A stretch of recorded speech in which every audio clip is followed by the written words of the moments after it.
Do you ever feel like you're constantly chasing results? Like no matter how much you do, it's never enough? You start something new, and instead of enjoying the process, you're already stressing about the finish line. If this sounds familiar, then you're not alone, and this message is for you. Welcome to AudioBook World, where we turn life-changing books into immersive experiences. Here, every story is told with emotion, every idea simplified without losing its depth, and every lesson brought straight to your heart. We believe books aren't just meant to be read, they're meant to be felt. And today, we're diving into a book that doesn't just give you knowledge, it gives you peace. The Practicing Mind by Thomas M. Sterner is a quiet but powerful reminder of what we've forgotten in our fast-paced world.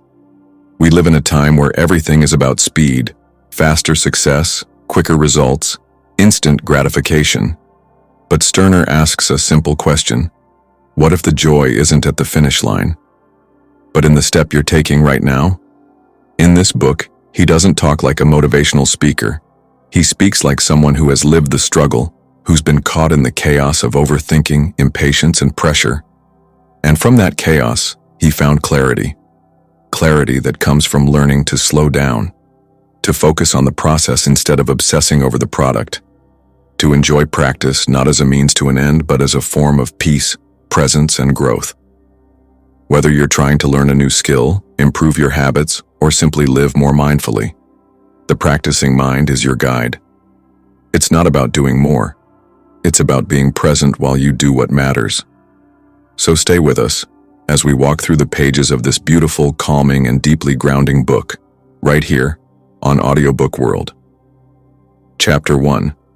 The Learning Begins. Have you ever tried learning something new, like playing an instrument, starting a workout routine, or even meditating, and felt frustrated within minutes? You expect quick results, but instead you're met with resistance, slow progress, and self-doubt.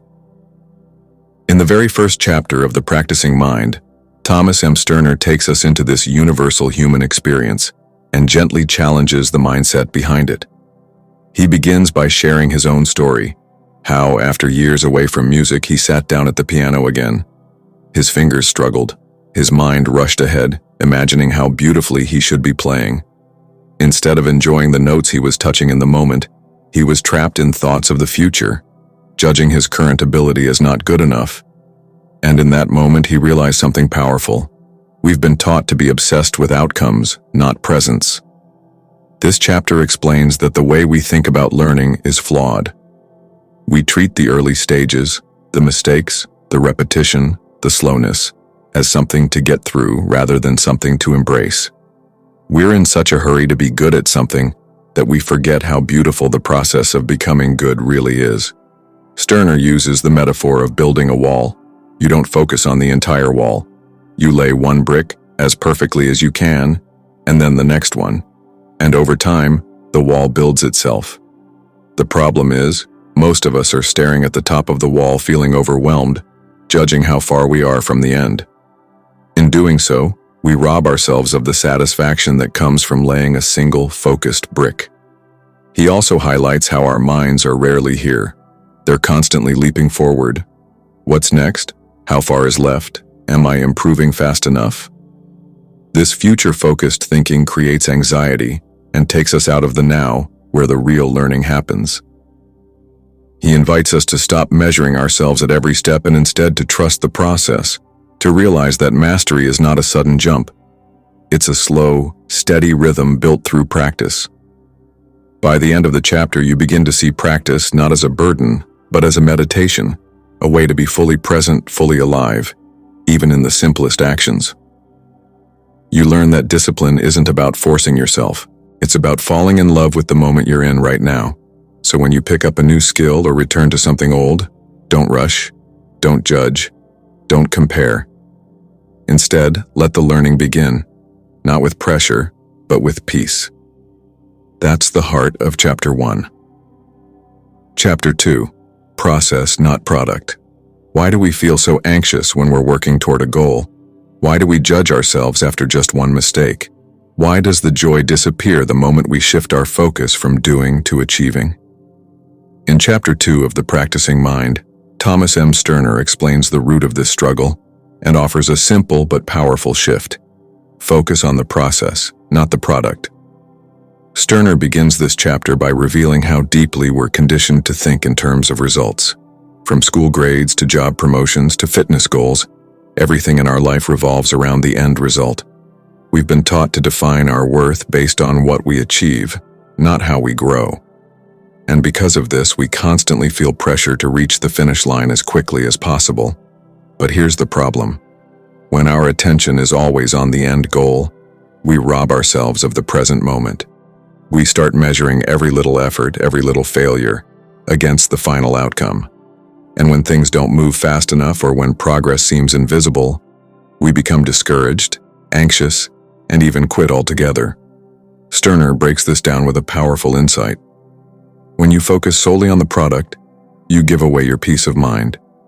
You place your happiness in the future, in something that hasn't happened yet, and that creates a constant sense of lack. No matter how far you've come, it's never enough, because the goal keeps shifting farther away. He contrasts this with what happens when you focus on the process. Suddenly your mind becomes calm, your energy is directed into the task at hand. You're not worried about how much is left, you're immersed in what you're doing now. And ironically, when you stop chasing results, you end up making more progress, because your mind is fully present, not distracted by stress or self-judgment. In this chapter, Stirner also touches on the idea of non-judgmental awareness. He explains that while practicing anything, whether it's writing, exercising, or playing music, we often interrupt the process with inner criticism. This isn't good enough. I'm too slow. I should be better by now. These thoughts not only make practice feel painful, they actually block learning. But if we can learn to practice without judgment, to simply observe what we're doing, correct our course gently, and keep going, we create a space where real growth can happen. A space filled with patience, clarity, and self-respect. One of the most memorable lessons in this chapter is when Stirner says, "You will never reach a point in your life where everything is under control and you no longer need to practice." Because practice isn't a phase, it's a lifelong process. And once we understand that, the pressure lifts. We stop trying to be perfect. We just keep practicing, with presence and joy. So Chapter 2 leaves us with a clear and calming message. If you want to be truly at peace with your goals, stop obsessing over the outcome. Start falling in love with the process. That's where the magic lives.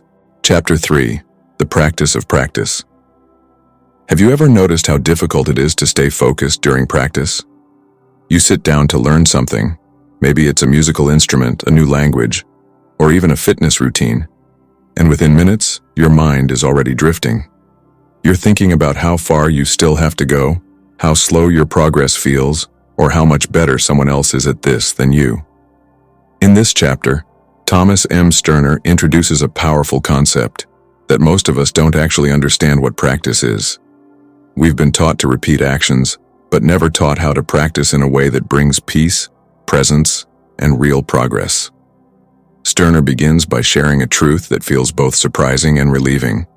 Practice isn't supposed to feel perfect. It's supposed to feel repetitive, sometimes awkward, even frustrating. But it's in that repetition, in showing up with awareness, that transformation happens. And it's not just about what we're practicing on the outside. It's about training the mind to stay calm, focused, and gentle throughout the process. He talks about how most of us enter practice with the wrong mindset. We think, I need to get good at this fast. And that pressure creates a kind of mental tension. Every mistake becomes a reason to criticize ourselves. Every slow step feels like failure. Instead of staying connected to the moment, we keep fast-forwarding in our minds, imagining the finished product, the final result. But Stirner reminds us that this obsession with outcomes breaks the very flow we need to truly learn. One of the most powerful lessons in this chapter is learning to let go of that constant inner commentary. That voice in your head that says, "You're not improving fast enough," or "You'll never get this right." Stirner suggests we don't need to silence that voice. We just need to stop giving it power. Just notice it and and return to the task. Again and again. That return, that gentle redirection, is what real practice is all about. He compares practice to mindfulness. When you sit to meditate and your thoughts wander, you don't yell at yourself. You just bring your attention back to the breath. In the same way, when your mind wanders during practice or you make a mistake, you don't need frustration. You just return. To the note, to the movement, to the moment. Stirner also addresses the myth of motivation. Many people think they need to feel inspired every time they practice, but inspiration is unreliable. What builds progress isn't emotion, it's discipline. And not the harsh, punishing kind of discipline. It's a soft, steady discipline that comes from making a commitment to be present, even when you don't feel like it. He shares a story from his own life, tuning pianos for hours, doing the same motion over and over. He explains that this repetitive work could have felt mind-numbing. But because he chose to bring full attention to every detail, the angle of the tool, the vibration of the string, the sound that followed, it became a peaceful, almost meditative experience.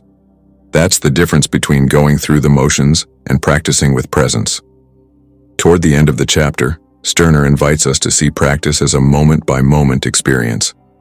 Not a path to something else, but a complete experience in itself. When we release the pressure to get somewhere fast, we gain something far more valuable, the ability to be fully alive in what we're doing. So Chapter 3 gives us a shift in mindset that can change everything. It tells us, stop fighting the slowness, stop chasing perfection, stop judging every moment. Instead, bring your attention back, again and again. Not because you have to, but because the act of returning is the practice. And in that practice lies clarity, peace, and quiet transformation. Chapter 4. Looking at the whole picture. Have you ever felt overwhelmed just by thinking about how much work lies ahead? Like the weight of an entire goal crushes your motivation before you even take the first step? In this chapter, Thomas M. Stirner gently guides us to zoom out, not to increase the pressure, but to change our relationship with what we see. He shows us how to look at the whole picture not with stress, but with calm awareness. Stirner begins by explaining a common trap we all fall into: obsessing over the destination. We get so focused on finishing the project, mastering the skill, or changing a habit that we forget to see the process as a journey of small, consistent moments. And when we stare at the entire mountain from the bottom, it's easy to feel defeated before the climb begins. He shares that this overwhelming feeling isn't caused by the task itself. It's caused by our perspective. When we look at the big picture with anxiety, we start asking questions like, how long will this take? Or, what if I never make it? But when we look at that same big picture with presence and acceptance, it becomes a map, not a monster, a direction, not a demand. Stirner introduces the idea that looking at the whole picture should never be about pressure. It should be about purpose. It's okay to know where you're going. In fact, having a vision is important. But the key is not to live in that vision every moment. The vision guides you, but it shouldn't haunt you. He gives an example of learning to play a musical piece. If you constantly think about playing it perfectly from start to finish, you'll feel paralyzed. But if you understand that every note you practice, every small repetition, is a valuable part of that whole, then the learning process becomes joyful, not stressful. The bigger picture gives you context, but your focus stays with the note you're playing right now. Another key point in this chapter is the danger of perfectionism. When we only see the final version in our minds, the perfect performance, the flawless body, the ideal life, we forget that every perfect thing was once imperfect. Every master was once a beginner. Every achievement came from hours of quiet, invisible practice. And the people who get there, they aren't rushing. They're respecting the process. Stirner urges us to replace the need for instant results with a commitment to patient repetition. He writes that each small effort is not a means to an end, but a complete action in itself. That means even when you're practicing something as simple as a single breath or a single brushstroke or a single paragraph, it matters. It counts, because it's part of the whole. He also touches on the importance of self-trust. When we're looking at the whole picture, it's easy to doubt ourselves. Will I ever make it? Am I good enough? But Stirner reminds us that the goal is not to have all the answers right now. It's to keep moving, one clear, conscious step at a time. That trust builds with every small action you take in peace, not panic. So Chapter 4 gives us a powerful but gentle message. Don't be afraid to look at the big picture, but don't let it scare you either. Let it inspire you. Let it remind you of where you're going. And then come back to the now. Come back to the next step, the next breath, the next quiet practice. Because when you trust the process and respect the journey, the whole picture doesn't feel heavy. It feels beautiful. Chapter 5. Process, not product. How often do you find yourself rushing through something, just trying to get it done? Whether it's a work task, a workout, or even reading a book, we often measure our success by how fast we finish, not how deeply we experience the moment. In this chapter, Thomas M. Stirner challenges that mindset by showing us the life-changing difference between focusing on the process versus obsessing over the product. He begins with a deep insight. We've been conditioned to believe that the outcome is everything. From school grades to job promotions to likes on social media, our culture rewards results.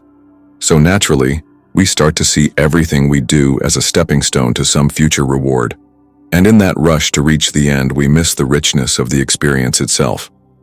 Stirner asks us to imagine what would change if the process was the goal. What if the act of practicing, repeating a movement, learning a phrase, showing up again and again, wasn't just the path to something greater, but was the greater thing itself? He tells the story of how he used to practice piano. In the beginning, he was just like anyone else, tense, distracted, measuring his progress every 5 minutes. But as he shifted his focus from the product to the process, something changed. Practice became peaceful, mistakes became opportunities, and time began to flow differently. Instead of watching the clock, he lost himself in the moment. One of the core ideas in this chapter is non-judgmental awareness.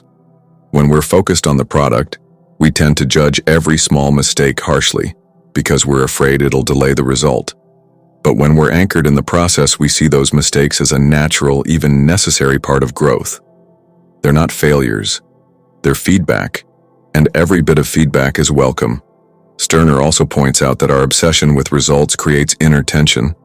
The more we fixate on where we want to be, the more frustrated we become with where we are. And that frustration blocks learning. It clouds our focus, it steals the joy out of practice. But when we shift our attention to the now, to the movement of our hands, the sound of the notes, the feel of the breath, we find something much more valuable than a result. We find presence. He gives a beautiful metaphor. Imagine planting a seed. You don't dig it up every day to check if it's growing. You water it, give it sunlight, and trust the process. The same goes for your personal growth. You won't see dramatic results every day, but if you stay committed to the practice, without rushing, without judging, you will grow, quietly, steadily, deeply. This chapter also reminds us that mastery isn't about doing something perfectly once. It's about doing something with care, attention, and love 1,000 times. That's how real change happens, not through shortcuts, but through presence, through honoring the moment you're in, without needing it to be anything else. So Chapter 5 brings us back to something simple, but often forgotten. Peace comes from letting go of the need to arrive. Joy comes when you fall in love with the practice, and when you do, the product takes care of itself. Chapter 6. Target practice. When you set a goal, what's the first thing that comes to your mind? For most of us, it's hitting the target, achieving the result, reaching the finish line. But in this chapter, Thomas M. Stirner flips that idea. He says the real power of setting a target isn't in reaching it, it's in the direction it gives us. Because without a clear target, we drift.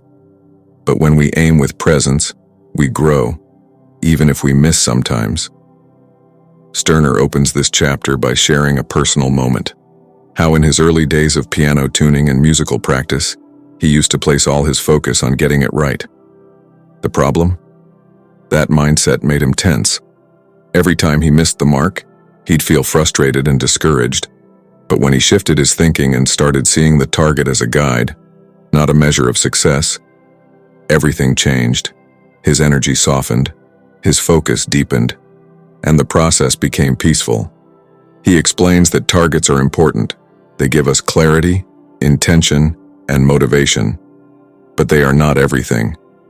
We make the mistake of believing that if we don't hit the target exactly, we've failed. But Sterner gently reminds us, you will miss. And that's okay. In fact, missing is part of the process. Each time you aim and miss, you get feedback. You adjust, you improve. This is how all learning happens, not in perfect straight lines, but in spirals of trying, failing, refining, and trying again. One of the most powerful ideas in this chapter is this: you are not your results. You are your practice. You are your attention.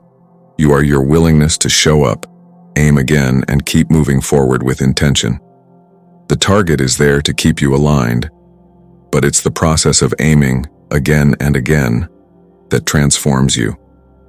Sterner also discusses the concept of process goals versus outcome goals. Outcome goals are what we usually think of: losing 10 kilos, writing a book, mastering an instrument.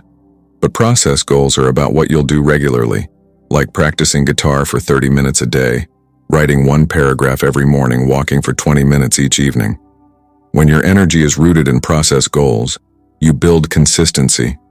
And from that consistency, results flow naturally. He compares it to archery. The archer doesn't think only about the bullseye. They think about the stance, the breath, the release. All these things matter more than the arrow's final position, because they're within your control. You can't always control the wind or the outcome, but you can control your presence.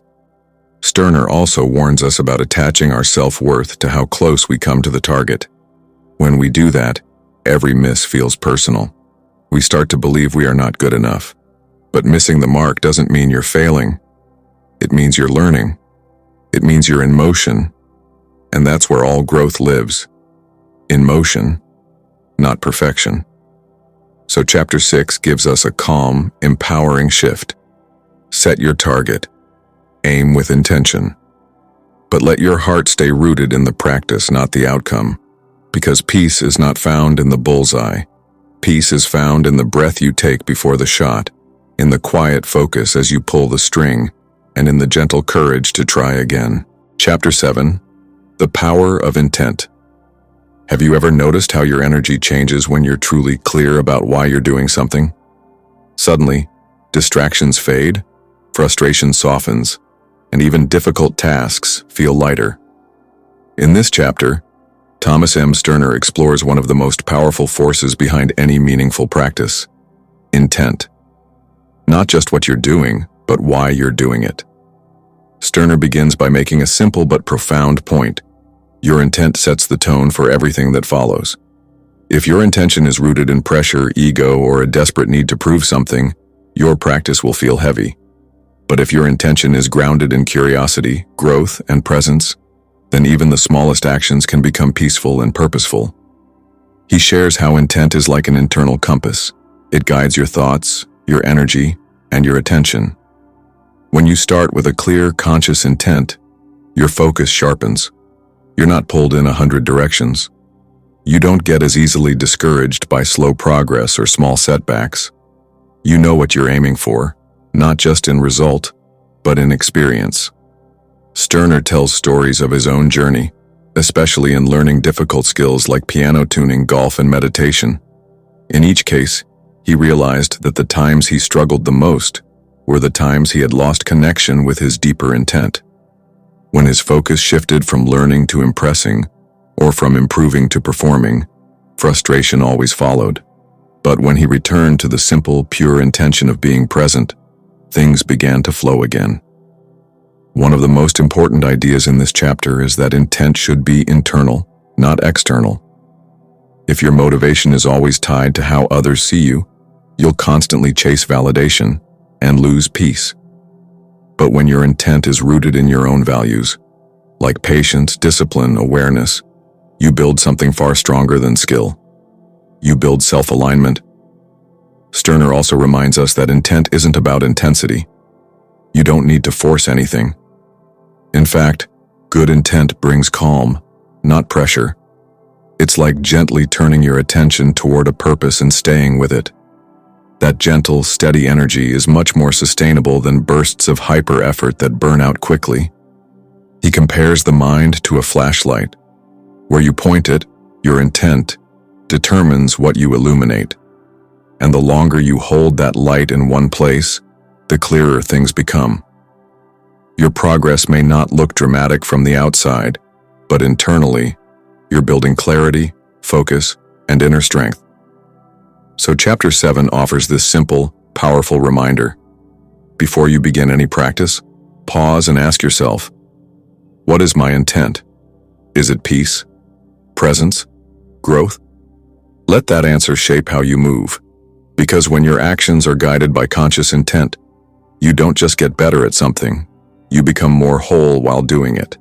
And in the end, that's the real purpose of any practice, not just mastering a skill, but mastering the way you live each moment. Chapter 8, Self-Discipline, the Builder of Habit. What's the one thing that turns intention into transformation? What turns a single act into a lasting change? Thomas M. Stirner answers with one word: self-discipline. In this chapter, he explains that self-discipline isn't about force or punishment. It's about gentle consistency. It's the quiet power behind every skill, every practice, and every breakthrough. Stirner begins by breaking the myth that discipline has to be harsh. In fact, he says the most effective discipline comes from a place of compassion, not control. It's not about beating yourself up when you slip. It's about calmly bringing your attention back when it wanders, again and again, without drama, without judgment. He shares how, in his own life, learning to practice consistently was the real challenge, not the skill itself. Whether it was music, golf, or meditation, the hardest part was showing up every day. Not perfectly, not with pressure, just with presence. And he realized that self-discipline is like a muscle. The more you use it, the stronger it becomes. But like any muscle, it needs care, patience, and rest. One of the key lessons in this chapter is that self-discipline is built, not born. You're not born disciplined or undisciplined. You develop it by choosing, moment by moment, to return to what matters. You don't need to feel motivated every day. You just need to keep showing up, even when you don't feel like it. Especially when you don't feel like it. Stirner emphasizes the importance of removing emotion from discipline.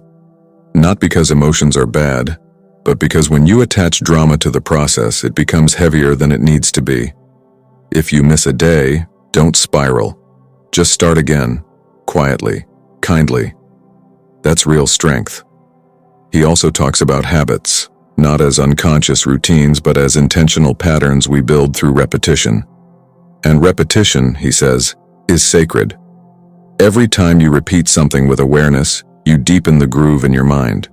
You make the practice easier next time. You make the process smoother. And eventually, what was once hard becomes natural. Stirner uses the example of learning music. In the beginning, even pressing the right keys feels clumsy. But with steady repetition, driven by gentle self-discipline, those movements become fluid. The mind quiets. The fingers flow.